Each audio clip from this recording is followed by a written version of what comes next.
My father looked me in the eye and promised the family business was mine. The business I had poured my soul into for over a decade. I believed him. And then, at 2:17 a.m. on a Tuesday, I got an automated email from the city planning department. A public notice about a demolition permit filed for my address. For my business. For my life. They weren't just selling it. They were bulldozing it to build a glass and steel monument to my brother's ego. They thought I wouldn't find out until the wrecking ball showed up. They thought I was the quiet, dutiful daughter who would just step aside. They'd spent a lifetime underestimating me. This was the last time. I didn't just get angry. I got strategic.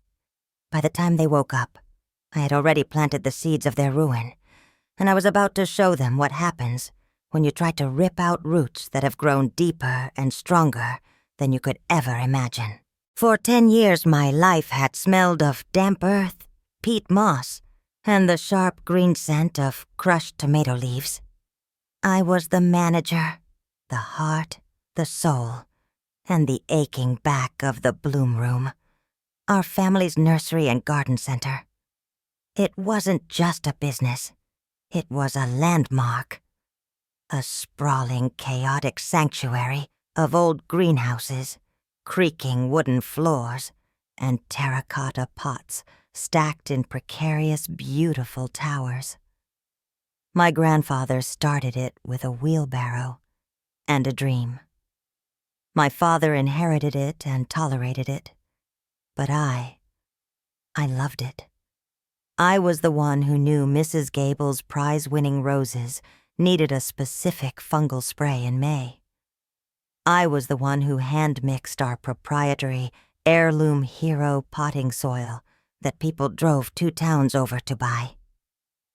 I knew the names of our customers' kids and their dogs. I was the one who stayed late during the first frost of the year, covering the delicate citrus trees, my breath pluming in the cold air, while my family was warm in their beds.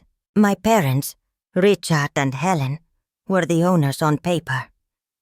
They lived in the large house attached to the property, the house I grew up in. They enjoyed the status of being small business owners, the way it sounded at dinner parties. But the daily grind, the inventory, the payroll, the leaky greenhouse roof, the temperamental irrigation system, that was all me.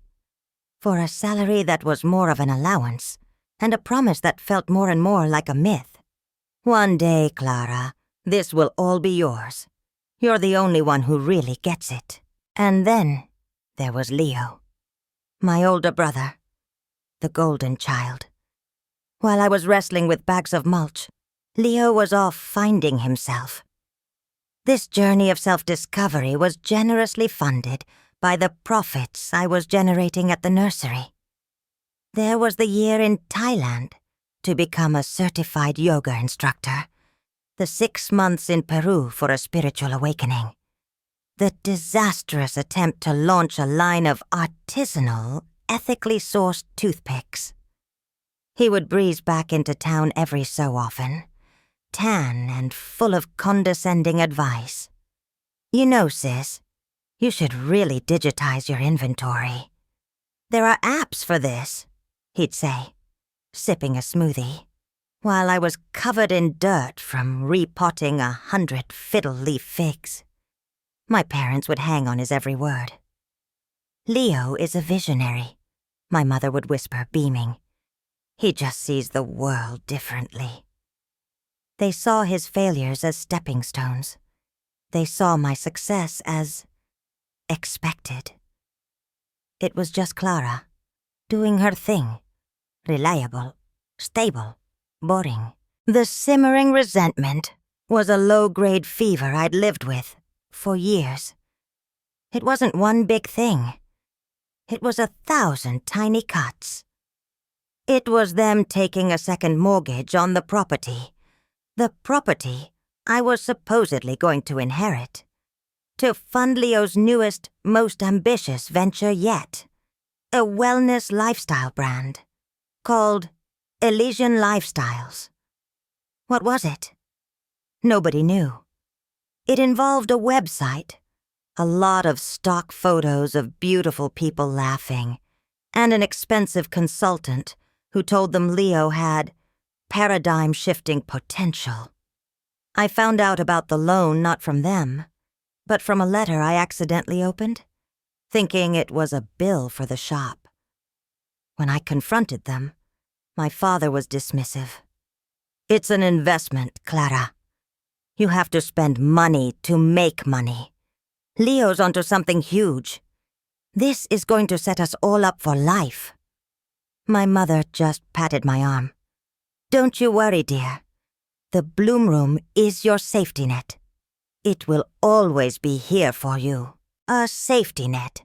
That's all it was to them. Not my life's work. Not our family's legacy. A backup plan in case their brilliant son's toothpick empire didn't take off. The injustice of it was a constant, bitter taste in my mouth.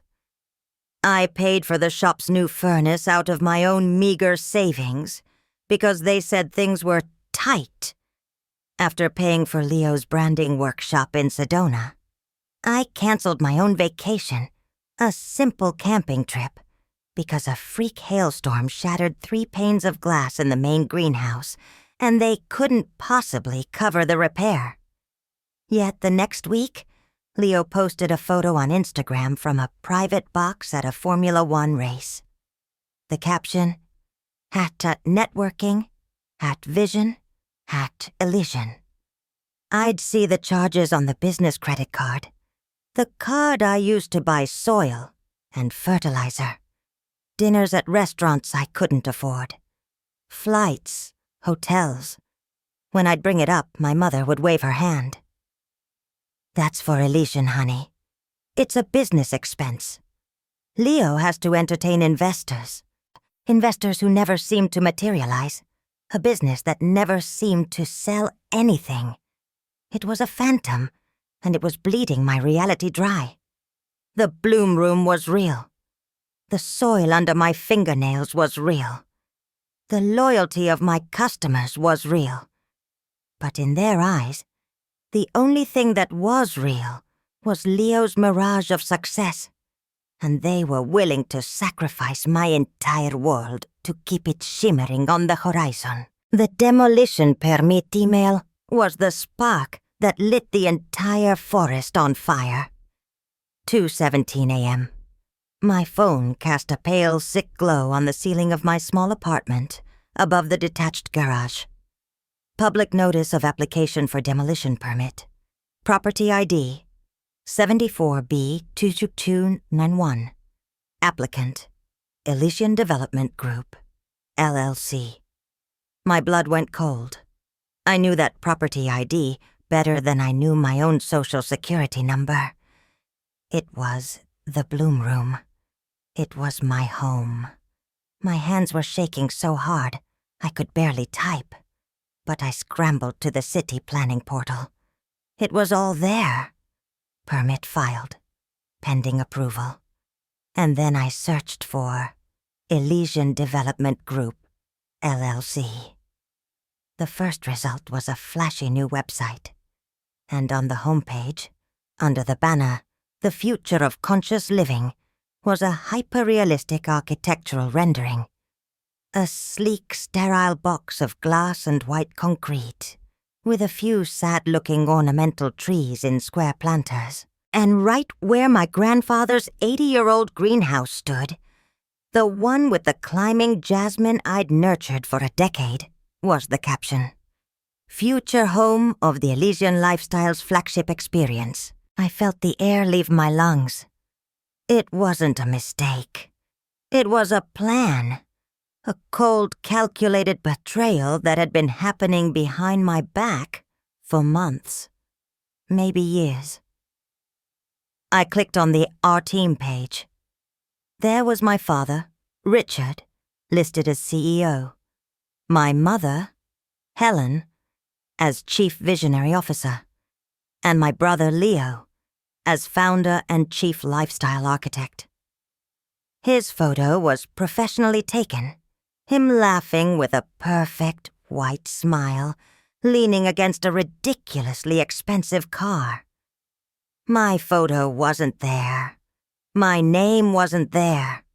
It was like I had been completely erased. They hadn't just sold the business. They had sold my life, my work, my grandfather's legacy, for a pyramid scheme with a good publicist. They were going to bulldoze a century of history to build a monument to my brother's vapid, hollow dream. The promise: one day, this will all be yours, wasn't just a lie.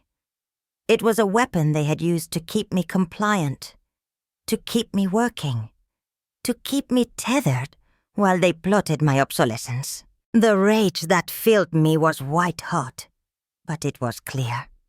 It burned away all the years of doubt and hurt, and left behind something hard and sharp as a diamond. They thought I was a gardener. They were about to find out I knew how to use a shovel to bury things, too. I didn't storm over to the main house and scream.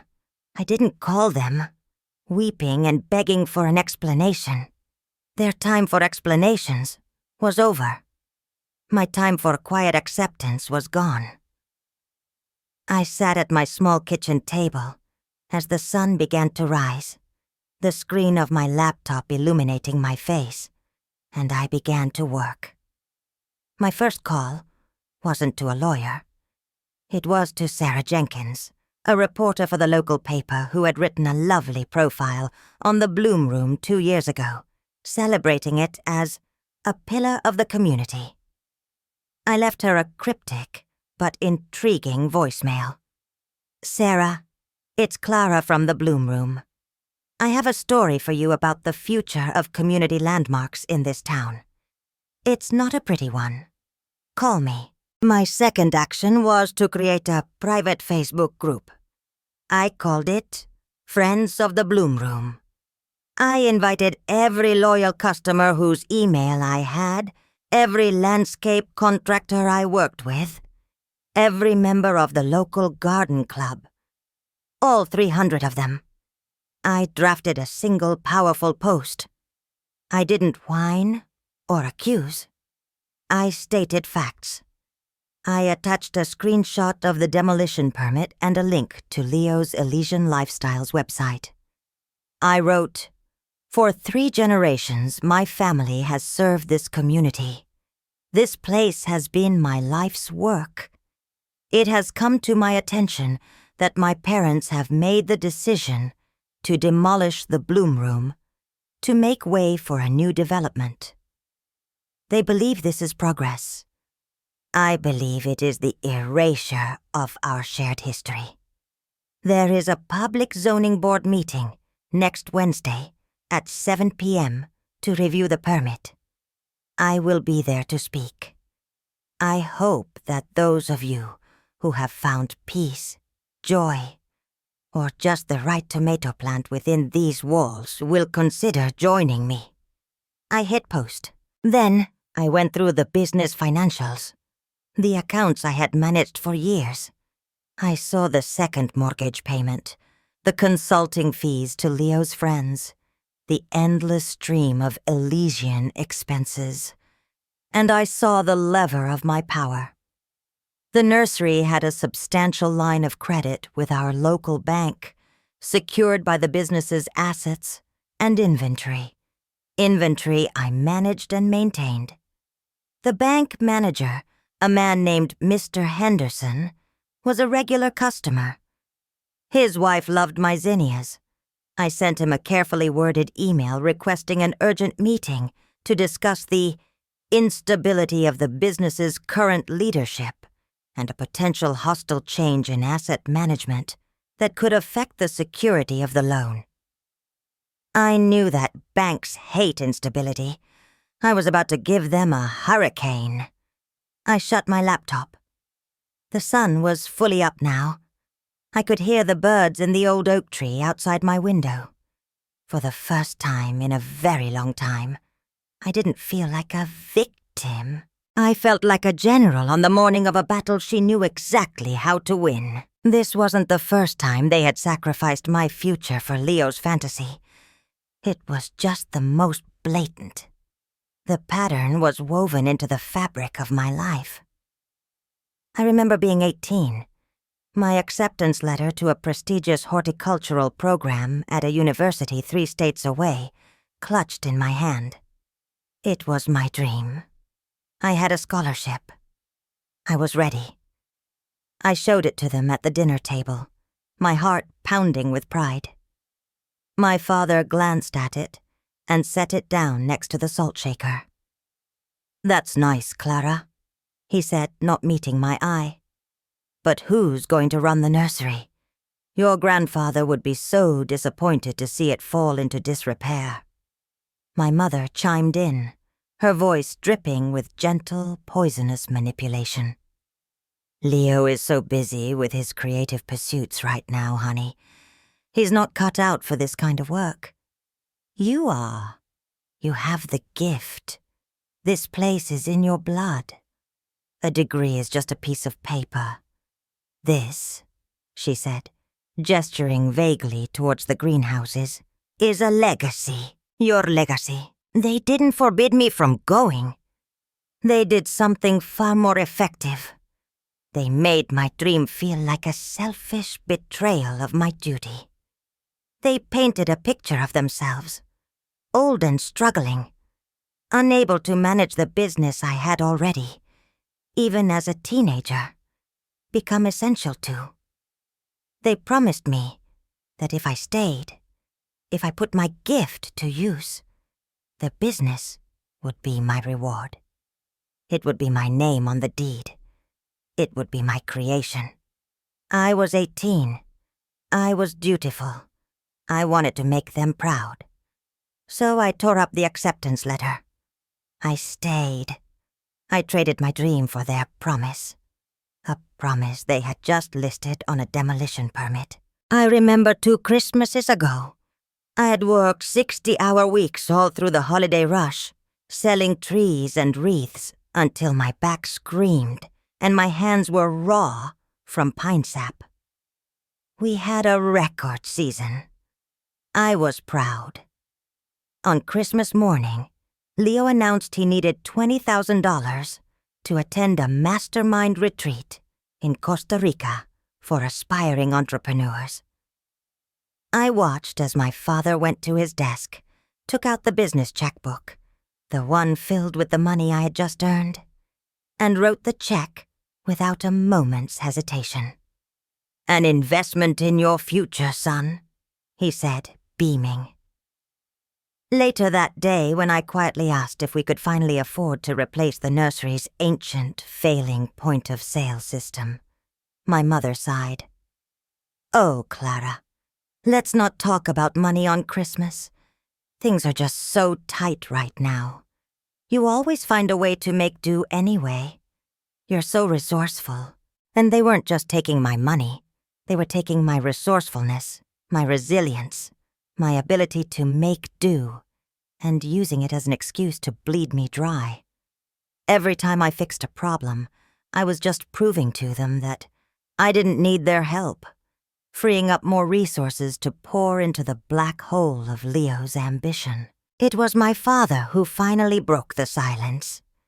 He didn't knock on my apartment door. He pounded on it, the way you do when you expect to be obeyed.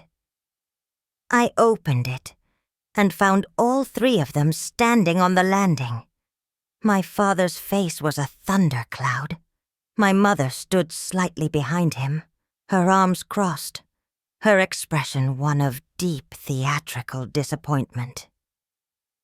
Leo lounged against the railing, scrolling on his phone, affecting an air of detached boredom that was more insulting than any anger could have been.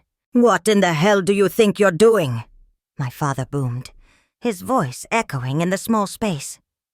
He was holding his phone, the Facebook post glowing on its screen. "You're airing our family business in public? You're trying to turn the whole town against us? It seems the town has a right to know when a community landmark is being demolished, I said, my voice calm and even. I leaned against the doorframe, refusing to let them in. This is not a landmark, it's a business. Our business, he shot back.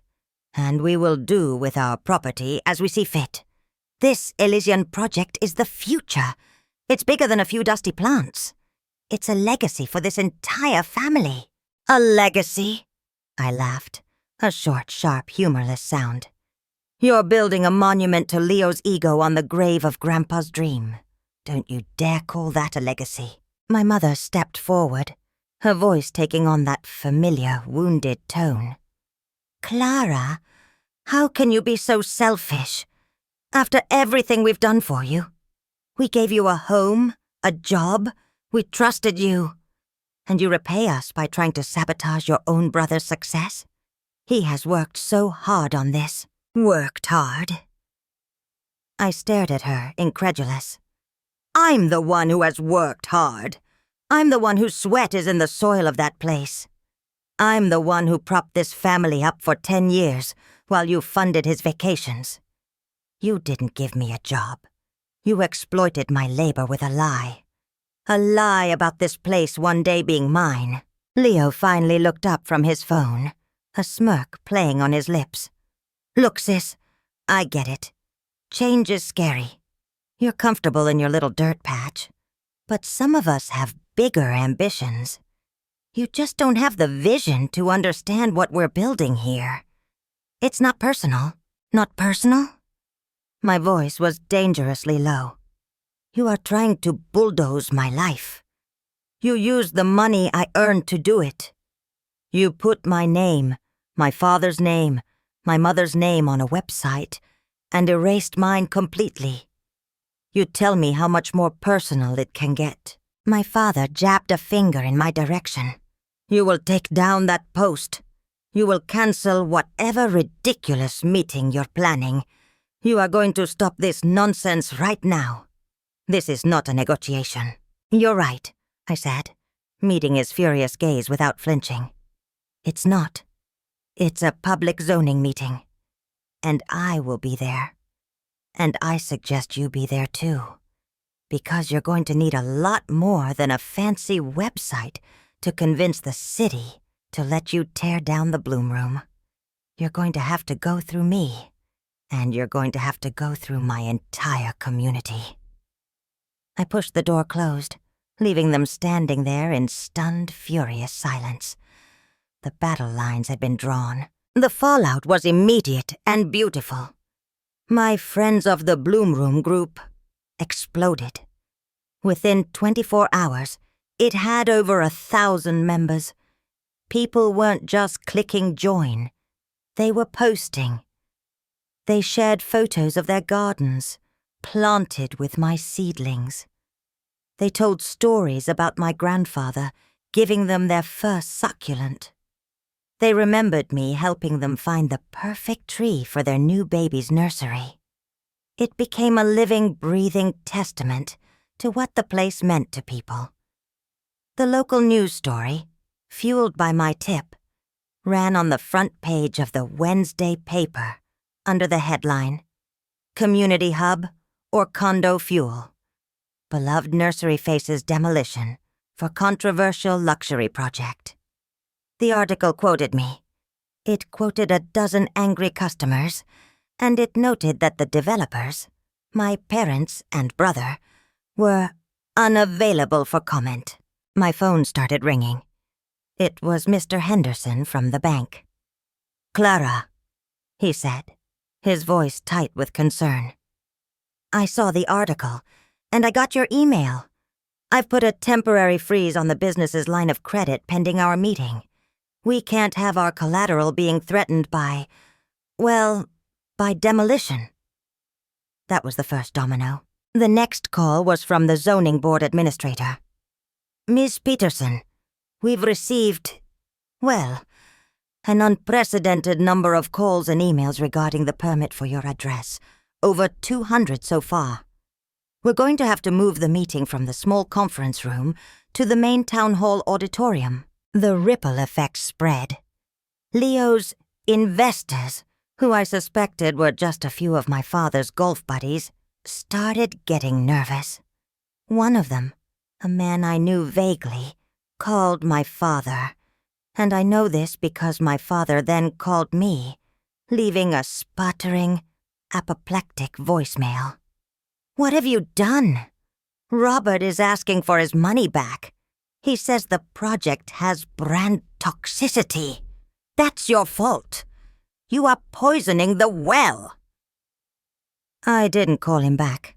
The day of the zoning meeting, the town hall was packed. It was standing room only.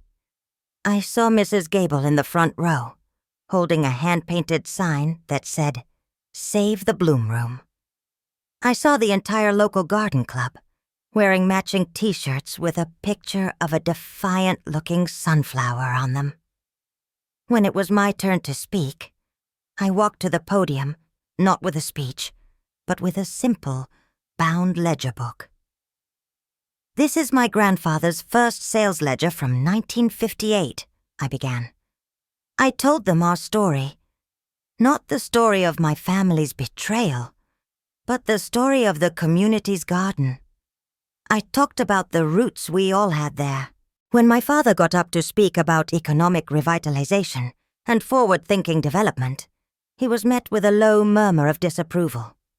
Leo followed, trying to dazzle them with corporate buzzwords like synergy and experiential retail, but he just looked like a slick salesman who didn't belong.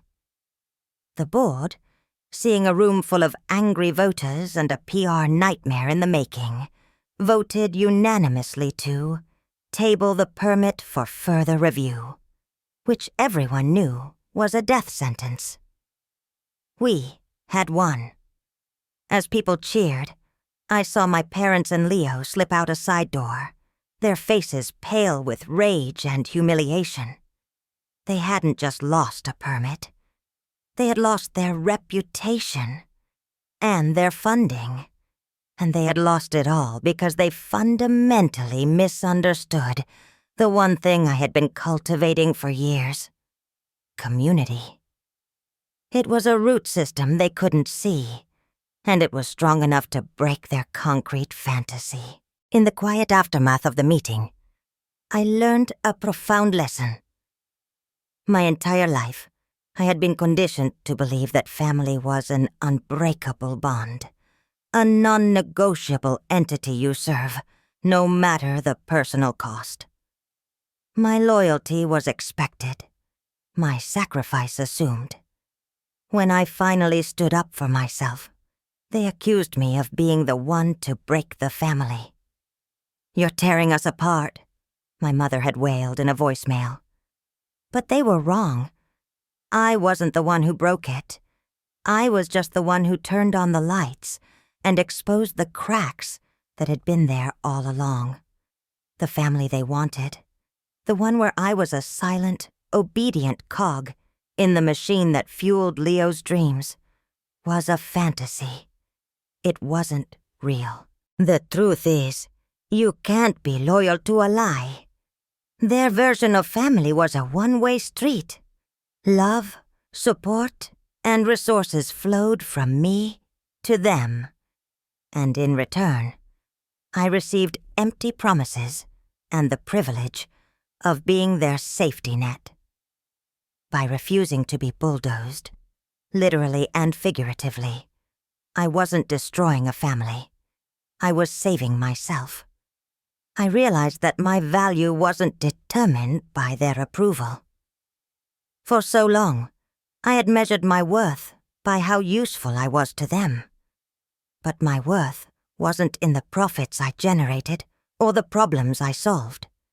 It was in the integrity of my work, the love I poured into the earth, and the community I had built. They didn't see that value, but everyone in that town hall did. And for the first time, so did I. The real betrayal wasn't them selling the land. It was them trying to convince me that my life's work had no value beyond what they could extract from it. The real victory wasn't stopping the demolition. It was realizing I could and must build something for myself on my own foundation. So what now? The silence from the main house is absolute. The line of credit is still frozen. Leo's Elysian Lifestyles website has a new banner. Under construction. I hear through the town grapevine that my father is trying to quietly list the property for sale, but the story of the zoning meeting has scared off developers, and no one wants to buy a beloved nursery just to close it. They are trapped in a mess of their own creation, holding a piece of land that has become a symbol of their greed. I haven't spoken a word to them since the confrontation at my door. I don't need to. The community has spoken for me. But I'm not staying. To stay would be to live in the shadow of their betrayal. Forever. I'm walking away. But I'm not leaving empty-handed. I have spent the last week documenting everything. Every hour of unpaid overtime.